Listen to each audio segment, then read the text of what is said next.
రంగులు లేదా నమూనాలు. చిత్రం 3.11 భౌతిక పటాలలో వాడే రంగులు.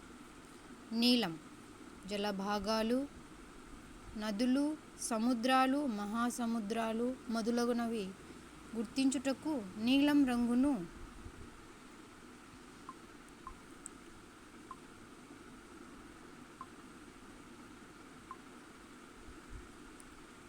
ఉపయోగిస్తారు.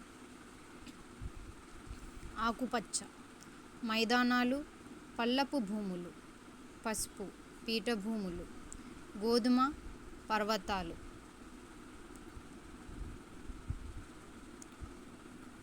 చిత్రం 3.12 విషయ నిర్దేశ పటాలలో ఉపయోగించే నమూనాలు. ఎక్కువ తీవ్రత, ఒక మాదిరి తీవ్రత, తక్కువ తీవ్రత, అతి తక్కువ తీవ్రత.